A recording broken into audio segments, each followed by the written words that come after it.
J'aurais pu lui donner un casque bleu. Carrément.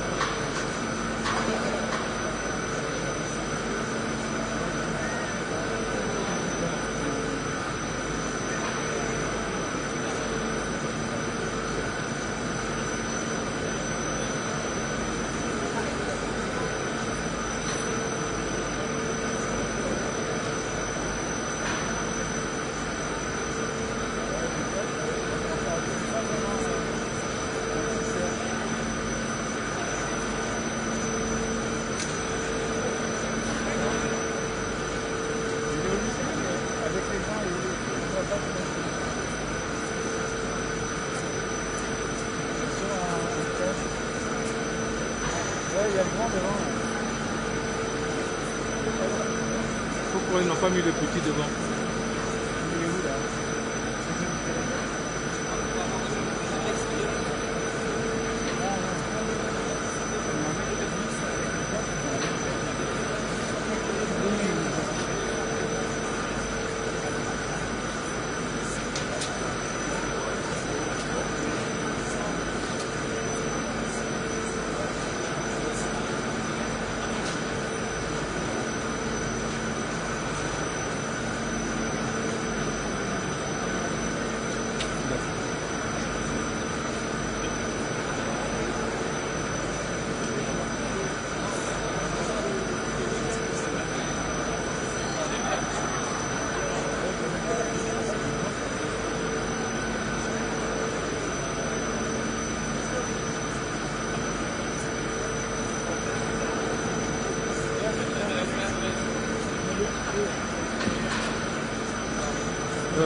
Mais le grand n'a qu'à se mettre sur le côté. Je te demande en peu Mais le grand n'a qu'à se mettre sur le côté.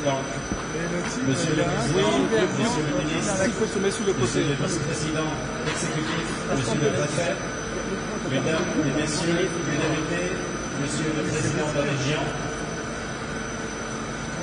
Monsieur le Président du Comité urbain de Dunkerque, Mesdames et Messieurs les maires, Mesdames et Messieurs, chers collègues, merci d'être présents aujourd'hui avec nous. L'ensemble de l'équipe d'ArcelorMittal Dunkerque se joint à moi pour vous souhaiter la bienvenue. Permettez-moi de me présenter. Je suis Reinhard Lachec, CEO de ArcelorMittal Produits Plat en Europe. Dans ce rôle, je supervise l'ensemble des activités des sites ArcelorMittal Produits Plat en Europe et bien sûr celui de Dunkerque également. Je souhaiterais commencer en remerciant le Président de la République et l'ensemble du gouvernement français, mais aussi les directions générales des entreprises, des trésors, de l'énergie et du climat, les élus et les représentants de la Commission européenne qui ont travaillé durant des mois pour apporter des solutions concrètes à la crise que notre industrie est en train de traverser. Nous sommes heureux, en votre présence, Monsieur le Président, et en votre présence à tous aujourd'hui, de confirmer la construction d'un four électrique ici à Dunkerque. Je pense que ça mérite le tour pour tout le monde.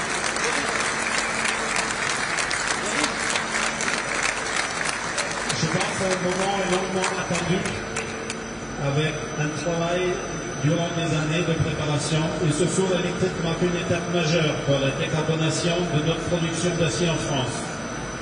Il représente un investissement structurant de 1,3 milliard d'euros pour ArcelorMittal. Sa construction va se déployer sur plusieurs années et nous prévoyons un démarrage en 2029. À son rythme plein, la capacité de production de ce four sera de l'ordre de 2 millions de tonnes d'acier métallurgique par an. Ce four électrique sera alimenté jusqu'à 60% par de l'acier recyclé et fonctionnera à l'électricité de bas carbone que nous fournit l'EDF. Grâce à cela, une tonne d'acier produite par ce four électrique générera 3 fois moins de CO2 que dans un fourneau, même ultra performant comme le fourneau de Dunkerque le numéro 4. Notre décarbonation est en marche. Si nous annonçons cet investissement aujourd'hui, c'est parce que nous sommes conscients dans la capacité de l'Europe à confirmer bientôt ses propositions législatives en deux aspects. Premièrement, la limitation des importations d'acier et deuxièmement, le mécanisme d'ajustement carbone aux frontières. Sur la limitation des importations, l'entrée en vigueur est urgente. Il doit se faire au plus tôt possible, idéalement avant le mois de juillet. Sur le MACF, l'Europe doit pouvoir se doter d'un outil monitoring efficace immédiatement, en particulier pour contrôler les abus liés au contournement, le fameux resource shifting. Pour notre site de Dunkerque, la construction de ce four électrique est évidemment une excellente nouvelle. Cela donne une nouvelle perspective pour les années à venir. Avec cet investissement stratégique, ArcelorMittal confirme également son attachement et son engagement en France et en Europe. Je souhaite rappeler qu'en plus de ce four électrique, nous lançons actuellement la production de tôles électriques sur ce site de Martigues où vous êtes actuellement présents. Cette nouvelle ligne d'acier électrique représente un investissement de plus de 500 millions d'euros. Jusqu'à aujourd'hui, il s'agissait du plus gros investissement d'ArcelorMittal en Europe sur ces 10 dernières années. Là aussi, nous nous battons avec le soutien des autorités françaises pour que la chaîne de valeur des aciers électriques soit reconnue et protégée par l'Union européenne. C'est essentiel à la survie de ce marché. Je vous remercie et je souhaite à notre équipe de Dunkerque succès et réussite. Nous franchissons aujourd'hui une étape majeure vers notre décarbonation. Merci.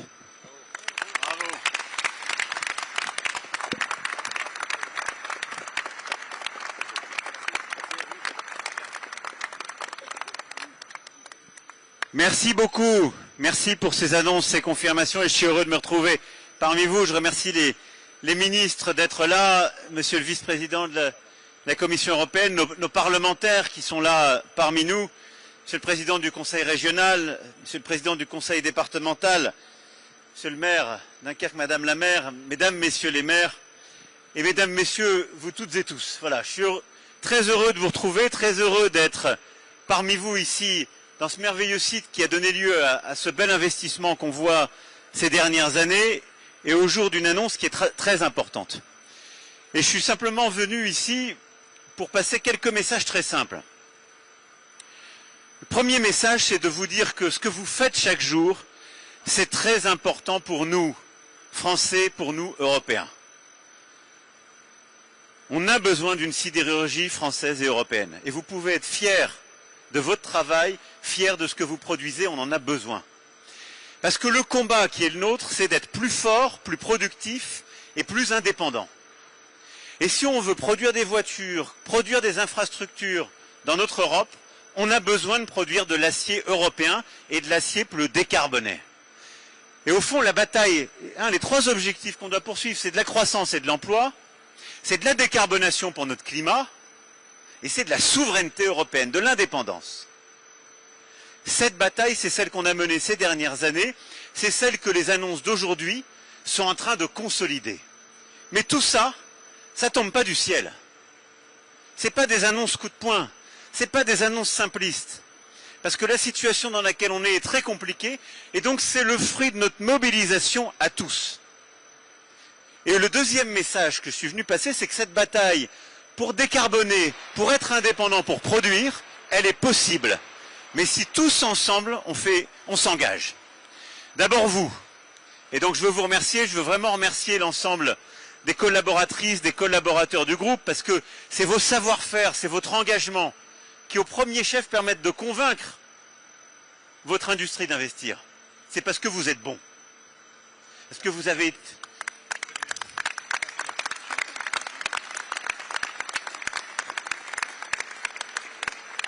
Et donc je sais qu'ici, il y en a qui sont là depuis des décennies dans le groupe, il y en a qui viennent d'arriver, qui sortent d'école, il y en a qui se sont reconvertis, mais vous formez un collectif, ce savoir-faire, ces compétences, c'est un trésor. Donc il faut le préserver. Puis après, on s'est mobilisé, côté français, côté européen, pour défendre, pour pouvoir investir et regarder devant. Et alors, je sais qu'il y en a qui disent, j'ai lu la presse ce matin, certains disaient « Ah, ils viennent d'annoncer un four, il en fallait deux, il fallait le processus hydrogène. » Il y en a d'autres qui me disent non, mais il fallait pas du tout faire ça, fallait nationaliser. Bon. Alors moi, je vais vous dire, je sais d'où on vient et je sais où on était il y a 2 ans, il y a 3 ans. Le moment qu'on est en train de vivre, il n'était pas écrit du tout. Et on aurait pu plutôt se retrouver pour savoir comment il fallait restructurer et comment on expliquait qu'il fallait recycler des emplois. Parce que depuis 3 ans, notre sidérurgie européenne, elle est sous le feu d'attaques et elle est en grand risque. La situation dont on parle, c'est quoi? Depuis la sortie du Covid, la montée des prix de l'énergie. Vous le savez, vous êtes une industrie qui a besoin de beaucoup d'énergie. Ces prix, ils ont flambé en Europe. À cause de la guerre, la montée du prix du gaz, à cause aussi de tas d'autres facteurs qui ont fait que on a eu une électricité, mais surtout un coût de l'énergie généralement, qui a monté, qui a fait souffrir notre industrie. On était dans une panade terrible. Deuxième problème, il faut vendre.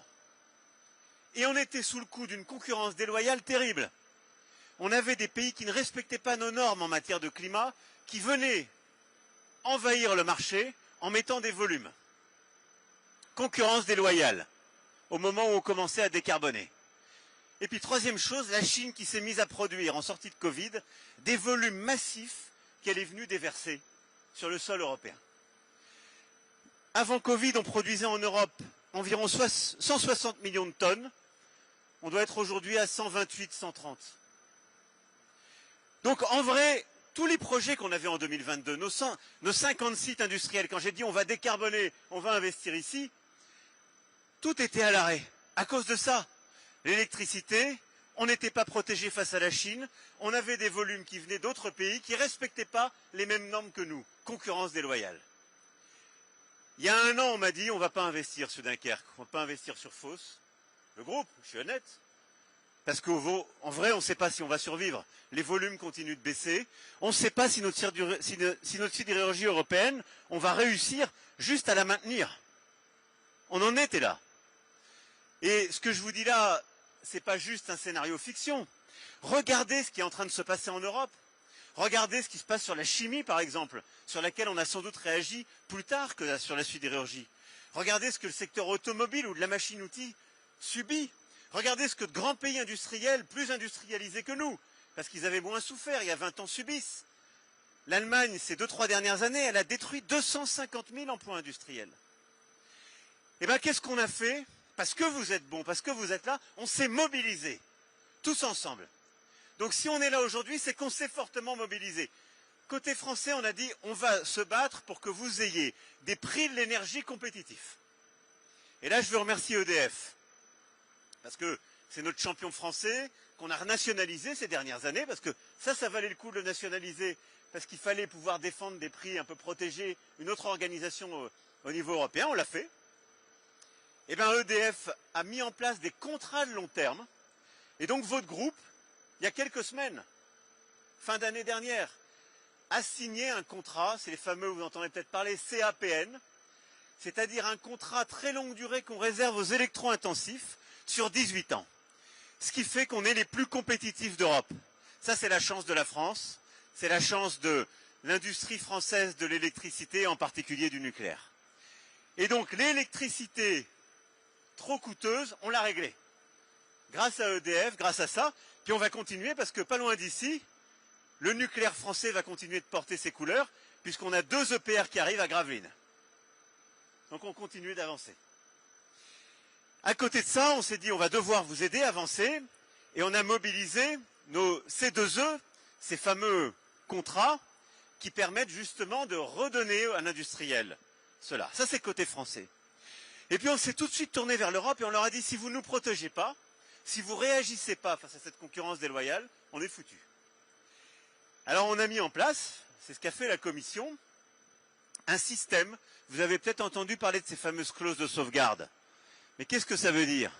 On a dit, on met des quotas en place. S'il y a plus que 13% du volume européen qui est importé, on vous remet 50% de tarifs. Parce que ça veut dire qu'on est en train de casser l'industrie européenne. Et donc on a mis ces quotas en place, ça a été une décision, on l'a enclenchée au printemps dernier, elle a été annoncée à l'automne dernier, elle sera déployée là dans les prochaines semaines. Mais on dit quand sur le marché européen on dépasse 13% du marché qui est importé, on met 50% de droits de douane pour protéger l'acier qui est produit en Europe, pour garantir des volumes. Ça, c'était répondre à ces fameuses importations excessives qui venaient de Chine et d'ailleurs. Et puis la deuxième chose au niveau européen qu'on a fait, c'est qu'on a mis en place ce que vous avez peut-être entendu appeler ce mécanisme d'ajustement carbone aux frontières. Ça veut dire qu'en fait, on demande aux gens qui importent les mêmes règles que nous. Et on dit, vous voulez importer de l'acier chez nous? Il faut qu'il soit aussi décarboné que le nôtre. Sinon, on vous met une taxe. Et ça nous protège. Ces deux choses-là faites au niveau européen, plus notre prix de l'électricité français, et ce contrat sur 18 ans, plus nos C2E, tout ça a fait que l'entreprise qui hésitait, le groupe qui disait l'Europe, la France sont plus compétitifs, ont décidé de ces investissements. C'est 500 millions ici, sur ces fours, et puis les 1,3 milliard d'euros d'investissement que vous venez de confirmer pour le premier four à arc électrique d'Europe qui est décidé par le groupe. Et vous pouvez être fiers de ça.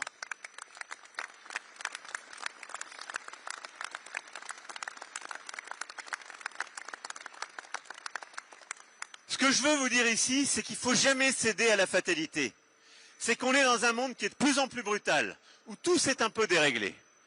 Mais quand on a de la compétence humaine et du savoir-faire, quand on décide de se mobiliser, de jouer sur nos forces, l'électricité et le nucléaire en France, quand on décide de se mobiliser au niveau européen pour investir et pour protéger, ce qui n'est pas un gros mot, parce que se protéger face à la concurrence déloyale, c'est ce dont on a besoin. Il ne faut pas être naïf. On a un avenir industriel. Et donc on va recréer des volumes, ces 2 millions de tonnes, mais c'est qu'un début. Parce qu'on va aller plus loin. On va stabiliser, ça va se consolider. Mais moi, ce que je veux, c'est qu'on aille au bout de l'aventure. C'est-à-dire qu'on arrive avec le groupe à bâtir le deuxième four, à continuer sur l'hydrogène. C'est qu'on donne un avenir à Fos, qui est un site essentiel, et qui, grâce aussi à ce qu'on a fait, et vous avez raison d'applaudir vos collègues, grâce à ce qu'on a fait, Fos a aussi un avenir, parce qu'il a du volume garanti. Et donc on va continuer d'avancer pour la sidérurgie française et européenne. C'est qu'une étape, mais c'est une étape fondamentale.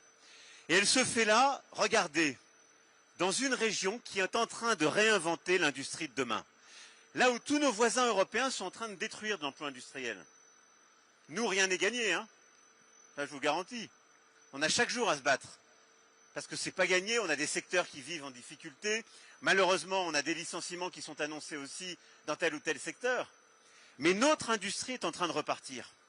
On continue à créer de l'emploi industriel. Pourquoi? Parce qu'on innove. Et donc dans la région, qu'est-ce qu'on a? Dans un instant, Prologium, qui va poser sa première pierre, qui est un investissement étranger qu'on attire sur le Dunkerquois et qui va permettre de faire de la gigafactory de batteries. Formidable avancée, et qui là aussi est de l'industrie de demain, qui permet de faire cette mobilité électrique, de dire on va produire de la batterie électrique. On a Vercor, qui va produire cette année, et qui va permettre aussi de faire des batteries électriques. On a pas très loin d'ici à Douai Envision, à AES, qui produit déjà les batteries électriques. Elles sortent de l'usine, et elles vont dans nos R5, qu'on produit aussi à Douai. On nous disait vous produirez plus jamais de R5 en France, vous êtes des fous. Non. On peut le faire parce qu'on est compétitif sur l'électrique. Parce qu'on a aussi des facteurs de compétitivité. On a Gravelines, avec nos EPR. On a le grand port maritime de Dunkerque, qui est une force, qui est un hub logistique, une compétitivité. Et je pourrais continuer et continuer. Mais dans Dunkerquois, dans le Douaisis, à Maubeuge, on a réussi ces dernières années une vraie transformation, qui est de remettre de l'énergie décarbonée, de construire des batteries électriques, de remettre de la production automobile décarbonée et aussi de l'acier, et je pourrais aussi citer Aluminium Dunkerque, pour lesquels on a des grands projets et sur lesquels on fera des annonces importantes dans les prochains mois parce qu'ils correspondent exactement à ce qu'on vient de dire. Donc vous le comprenez, il y a pour la région, mais pour notre pays et pour l'Europe, un avenir industriel. Il est possible. Mais il suppose d'avoir des femmes et des hommes comme vous, engagés, compétents, volontaires.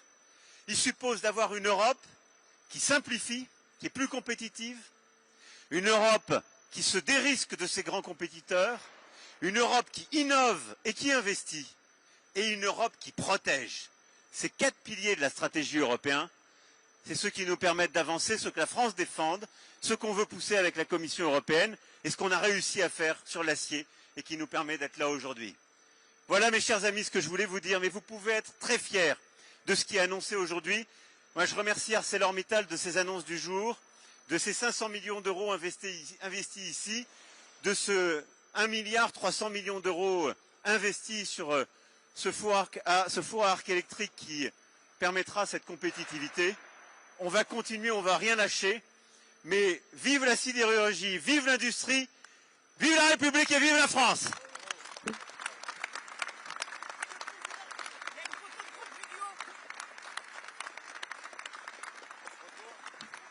Merci à vous, faut qu'on regarde là-haut, il y a une photo de groupe.